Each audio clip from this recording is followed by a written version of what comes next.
Bien, Monsieur le Premier Président, Monsieur le Procureur Général, Monsieur le Président de la Commission des Lois, Monsieur le Président Mézard, Mesdames et Messieurs, merci de m'offrir la possibilité, en effet, de conclure un colloque auquel je n'ai pas pu participer, et donc, du coup, sur lequel je suis privé du compte-rendu, même si un certain nombre de mes collaborateurs, et pas des moindres, ont pu participer à vos travaux. Merci de me permettre de contribuer à cette réflexion utile sur la place de l'autorité judiciaire dans nos institutions, ce qui me permet de tenter de remettre en perspective l'action que je conduis à la Chancellerie depuis 3 mois et 28 jours.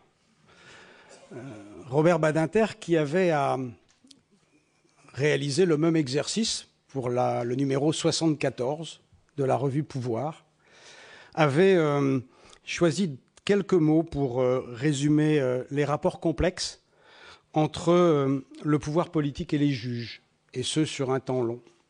Le titre de son article, c'était « Une si longue défiance ». Et même le terme générique qui a été choisi par la Constitution de 1958 est en lui-même révélateur, l'autorité judiciaire. Je crois qu'il fut forgé pour essayer de concilier 2 choses. Une tradition jacobine hostile à la magistrature en raison des mauvais souvenirs qu'avaient pu laisser les parlements de l'Ancien Régime, et puis le souhait, très clairement exprimé par Michel Debré, de faire du juge judiciaire le garant de la liberté individuelle, ce qui impliquait la nécessaire indépendance des pouvoirs exécutifs et législatifs vis-à-vis de lui. Les 20 années qui se sont écoulées depuis l'écriture de cet article de mon prestigieux prédécesseur me semblent cependant avoir été celles de la reconnaissance progressive de l'indépendance des juges. Si j'en crois les enquêtes d'opinion, vous savez que les élus sont toujours très attentifs à l'opinion. Le ministère avait commandé un sondage à Ipsos à l'occasion du débat préparatoire au projet de loi qu'avait défendu Christiane Taubira sur la justice du XXIe siècle. Et la question avait été posée. La réponse était sans embâche. 60% des personnes interrogées estimaient qu'il n'y avait plus de question, que l'indépendance était garantie. Et si on regarde l'expertise de la commission d'évaluation des systèmes judiciaires des pays membres du Conseil de l'Europe, il n'y a pas non plus de sujet. Je crois qu'on peut se féliciter de ce mouvement profond. Je crois qu'on ne peut plus douter sérieusement dans notre pays de l'indépendance des 2 ordres juridiction. L'un qui tire sa force de l'article 66 de la Constitution et l'autre de la jurisprudence du Conseil constitutionnel.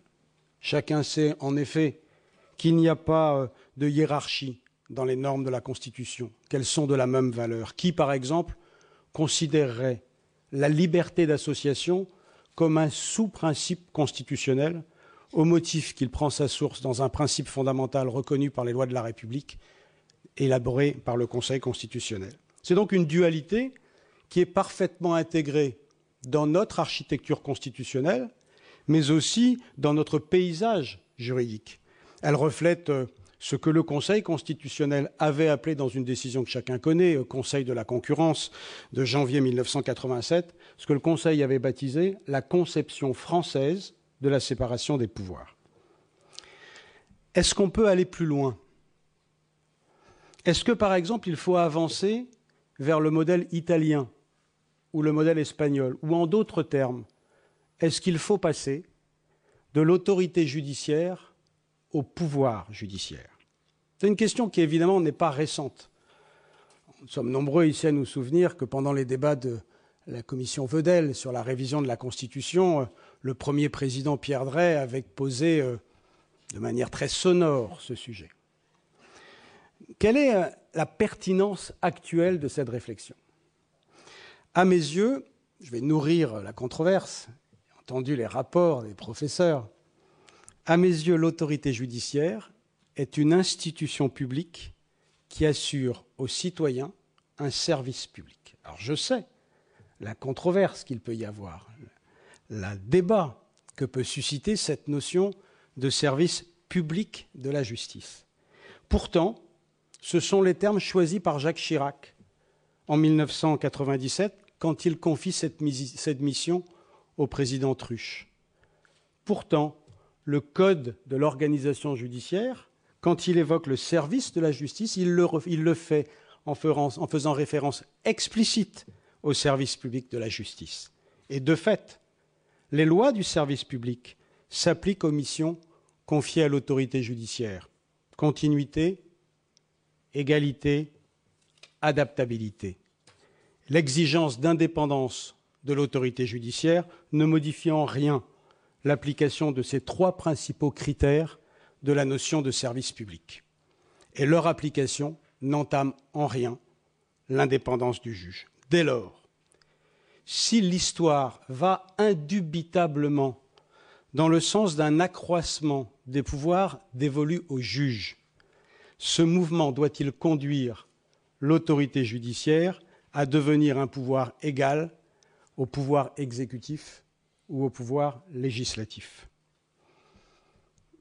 En conscience, un tout petit peu par expérience aussi, je ne le crois pas. Quelle serait la légitimité de ce pouvoir? Parce qu'évidemment que la question de la légitimité se pose. La légitimité de la magistrature ne peut pas dépendre que d'elle-même. Se limiter à des inférences qui estimeraient que tout ce qui vient du CSM est par nature indépendant, ou que tout magistrat est juge par fonction, serait donner une revitalisation d'une vieille théorie de l'Ancien Régime que l'on appelait la grâce d'État. Aujourd'hui, l'autorité judiciaire tient sa légitimité des conditions de recrutement de ses membres, des garanties apportées en termes, oui, d'indépendance, oui, d'impartialité. Tout autre, de mon point de vue, est la légitimité du pouvoir au sens constitutionnel du terme. Je fais référence ici à l'excellent dictionnaire d'Olivier Duhamel et d'Yves Mény. Que dit-il? La valeur irremplaçable de la légitimité, c'est qu'elle ne dépend pas de la volonté ni de la force de celui qui en jouit. Elle lui vient de l'extérieur et par là, elle consolide le pouvoir en lui donnant une assise moins fragile que celle qu'il trouve dans les qualités personnelles de celui qui l'existe. Quelle serait donc la légitimité extérieure d'un pouvoir judiciaire? Elle ne peut pas reposer que sur l'opposition vis-à-vis du pouvoir exécutif ou du pouvoir législatif. Dans nos sociétés, la légitimité procède d'une espèce de transcendance laïque qui est intimement liée au principe de l'élection. Quel bénéfice pourrait-il y avoir à confondre ces registres? Quel bénéfice y aurait-il à donner l'impression que le juge pourrait tirer son pouvoir de la même source que le personnel politique? Je ne le vois pas. Je vois par contre très bien les dangers qui seraient associés à cette confusion des genres. Je crois de plus, paradoxalement d'ailleurs d'une certaine façon, et potentiellement, que cette reconnaissance d'un pouvoir serait créatrice de contraintes et de tensions importantes pour le juge. L'exercice du pouvoir absorbe beaucoup d'énergie, de temps qui serait de facto soustrait à la mission proprement juridictionnelle. Juger n'est pas un don. Juger n'est pas un honneur, mais une charge. Juger n'est pas une source de gloire, mais d'humilité permanente. C'est Paul Ricoeur, dans Le Juste, qui le dit le mieux. La sagesse du jugement consiste à élaborer des compromis fragiles, où il s'agit de trancher moins entre le bien et le mal, entre le noir et le blanc, qu'entre le gris et le gris, ou pire, entre le mal et le pire. On est juge parce qu'on est un homme ou une femme et qu'on accepte le prix de l'imperfection. Et je trouve que c'est la noblesse de ce métier, impossible. D'autant que cette mission improbable ne sera jamais vaine. La demande de justice est là plus que jamais. La soif de justice ne sera jamais étanchée. Faut-il alors divertir le juge par tout ce que réclame un pouvoir fut-il judiciaire? Temps passé à la gestion, énergie absorbée par le jeu d'influence et les stratégies pour le conquérir, pour l'entretenir, pour le perpétuer. J'observe par exemple qu'en Italie ou en Espagne, où la magistrature est autogouvernée, où l'organe proche du CSM français, très puissant, est traversé par des courants et des sensibilités politiques plus ou moins assumées, qui sont surdéterminées par le pouvoir qu'ils exercent. Le juge est élu par ses pairs. Il devient alors représentatif de sa tendance politique ou syndicale. Et ce n'est pas un hasard si pendant près de 2 années, le Conseil espagnol n'a pas pu procéder à des nominations tant ses membres se trouvaient en décalage avec le Parlement nouvellement élu. De surcroît, pour reprendre la célèbre expression d'Hamilton dans Le Fédéraliste, le juge n'a ni l'épée ni la bourse. Pour l'épée, je ne suis pas compétent. Pour la bourse, pour justement avoir passé 4 mois place Vendôme, je peux vous indiquer que c'est un chantier quotidien, permanent, harassant, exigeant. Je sais bien, et je suis au Sénat, que le Parlement est souverain, mais pour le saisir, pour l'amener à discuter de propositions financières qui sont à la hauteur des besoins des juridictions, je peux vous dire que c'est une énergie qui n'a pas grand-chose à voir avec les héros de Homère, mais quand même, c'est un travail conséquent. Enfin, quels seraient les avantages pour le citoyen? Ces attentes sont constantes, elles sont connues.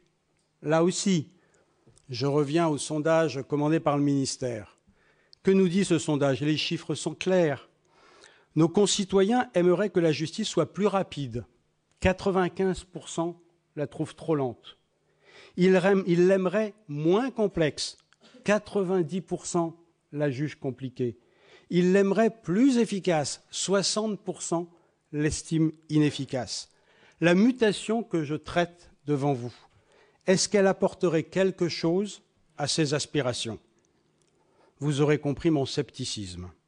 Par contre, je crois farouchement à l'indépendance de la justice, à la nécessité de cette indépendance. Elle est vitale.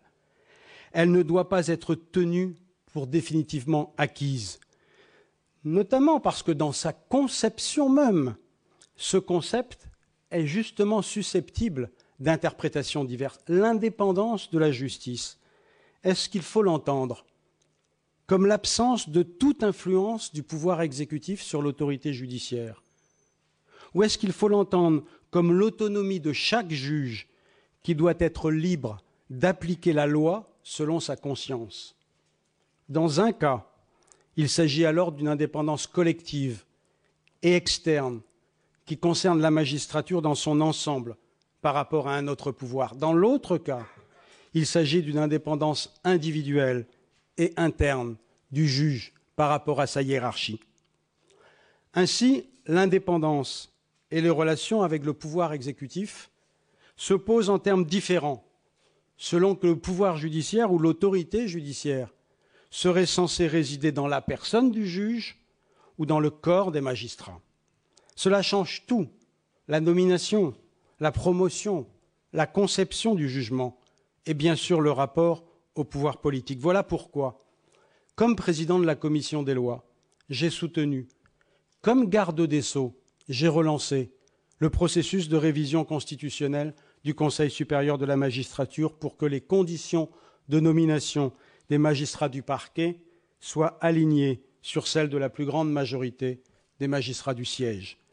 Je demeure d'ailleurs convaincu qu'un congrès est possible, même si je mesure la complexité du chemin. Car à l'occasion du dernier débat qui s'est tenu sur ce sujet à l'Assemblée nationale, sont réapparues des déclarations nostalgiques d'une justice aux ordres, soumise au pouvoir en place et à ceux qui en sont les titulaires. Cela rappelle ce que l'on appelait avant la Révolution française les gens du roi, qui étaient le bras armé de l'exécutif. Il m'a semblé, je suis prudent, il m'a semblé voir poindre à nouveau une volonté de faire des procureurs le bras armé d'une politique partisane. J'ai entendu des intentions de transformation du juge, notamment dans le domaine pénal, en un maillon tant espéré d'une chaîne sécuritaire, en une machine vassalisée dont l'unique mission serait la distribution automatique des peines. Bref, un regret mélancolique de la magistrature du Second Empire et de ses juges clonés dans une discipline hiérarchique sans faille. Je ne partage évidemment pas cette conception réductrice de la justice. C'est pour ça que je considère que le rôle du ministre de la Justice est d'intervenir publiquement, et s'il le faut, par le voie des procédures adaptées, quand un magistrat est menacé ou vilipendé, car à travers l'un de ses membres, c'est toute l'autorité judiciaire qui est attaquée. J'ai donc été amené à déposer plainte contre un ancien avocat qui avait vertement critiqué une décision de justice le condamnant en raison des menaces qu'il avait proférées contre une formation disciplinaire. J'ai publiquement apporté mon soutien à des magistrats violemment mis en cause à Grenoble. J'aurai, dans un autre domaine, mais cela relève de la même conception, l'occasion de rendre public rapidement les évolutions sur la protection statutaire des magistrats et des fonctionnaires des services judiciaires objets de menaces, de violences ou de mise en cause de toutes sortes, pour préciser le soutien légitime auquel ils peuvent prétendre. Voilà, mesdames et messieurs, l'état de ma réflexion. Celle-ci n'est pas figée. J'ai toujours été, et je demeure, à l'écoute des remarques et des suggestions qui peuvent être faites par les représentants de l'institution judiciaire. J'entends évidemment poursuivre cette méthode et suis naturellement disposé à continuer les échanges. Mesdames et messieurs, Démosthène a écrit un magnifique texte intitulé « Contre Midias » et dans lequel il s'adresse aux juges. Il leur dit « Voyez plutôt, tout à l'heure, quand le tribunal aura levé séance, chacun de vous rentrera chez lui, l'un d'un pas vif, l'autre peut-être d'un pas plus lent, sans s'inquiéter, sans se retourner, sans avoir peur, sans se demander si l'homme qu'il va rencontrer est un ami ou qu'il ne l'est pas, s'il est petit ou qu'il ne l'est pas, s'il est vigoureux ou s'il est chétif. Pourquoi ? À cause des lois. Mais le plus beau dans ce texte est qu'il allie à la sécurité de la personne le libre exercice des fonctions publiques, comme celle du juge. En effet, le pouvoir des hommes en fonction, tout comme la sécurité, vient des lois et de la force qu'on leur reconnaît. Et Démosthène, parce qu'il était un démocrate convaincu, conclut en disant aux juges « Les lois font votre force et vous la leur ». Je vous remercie.